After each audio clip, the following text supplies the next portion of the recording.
S மக்களே, first promo வந்துருச்சு. FJ Aathirai ஒரு பக்கமும், கனி சுபிக்ஷா ஒரு பக்கமும் என்ட்ரி கொடுத்துருக்காங்க. நேற்று மாதிரி தான் வராங்க போல் இருக்கு. ஒரு 2 பேர் வந்து அப்புறம் கொண்டாட கழிச்சு இன்னொரு 2 பேர் வர்ற மாதிரி இருக்குது. இதில் கனியும் சுபிக்ஷா விக்ரம் கிட்ட பேச மாட்டேங்கிறாங்க. ஃப்ராங்காக தான் இருக்கும்னு நினைக்கிறேன். ஏன்னா அவங்க 2 பேரும் விக்ரம் மேலே எதுவும் பெருசாக குற்றச்சாட்டுலாம் வைக்கல, நம்மளே பார்த்துருக்கோம். ஸோ கண்டிப்பாக அது ப்ராங்காக தான் இருக்கும்.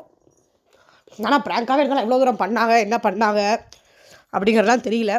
இல்லை உண்மையிலே ஏதாவது கோவமா அப்படிங்கிறதும் தெரியல.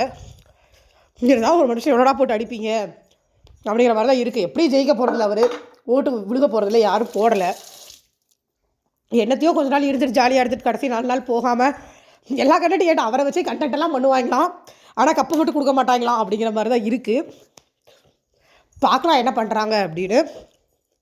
பட் பாவம் அவர் புலம்ப ஆரம்பிச்சிட்டார். வந்து கையை கொடுக்குறாங்கன்னு சபரிக்கிட்ட புலம்பிகிட்டு இருந்தார். அவர் போய் கோவமாக்கணுன்னு கேட்டால் இல்லையே அப்படிங்குது. எனக்கு ப்ராங்க் மாதிரி தாங்க தோணுது. ஏன்னா உண்மையிலே விக்ரம் மேலே கோவத்தை காமிக்கிறதுக்கு கனிக்கும் சுபிக்ஷாக்கும் ஒன்றும் பெருசாக காரணம் இல்லை. இந்த வியானா பற்றி கூட அவர் தான் பேசியிருப்பார். கனியை பற்றி சுபிக்ஷா பற்றிலாம் ஒன்றுமே பேசினதில்லை. சொல்லப்போனால் கனி போயிடக்கூடாதுன்னு புலம்பிகிட்டே இருந்தார். கனின்னு புலம்புனவருக்கு பெரிய அடியாக தான் இருக்கும். நம்புவோம் ப்ராங்க் தான் அப்படின்னு. இல்லை நிஜமாக இருந்ததுன்னா சீரியஸாகவே எனக்கு என்ன காரணம் ஏதுன்னு தெரியலை. பார்க்கலாம் என்ன நடக்குது என்ன ஏதுன்னு. யாரும் வரல, எல்லாம் சாயங்காலம் தான் வருவாங்கன்னு நினைக்கிறேன். காலைல அமித் ஒரு பக்கம் சோலோவாக பாட்டு பாடின்னு இருக்கார். அவர் தான் லைவில் போகுது, வேறு ஒன்றுமே இல்லை. என்ன ஆகுதுன்னு சொல்லி பார்க்கலாம். ஒரு ஹைப் க்ரியேட் பண்ணுறதுக்காக தான் பண்ணி விட்ருக்காங்கன்னு நினைக்கிறேன். ப்ரோமோவில் பார்த்தோன்னா தெரியும். தேங்க்யூ.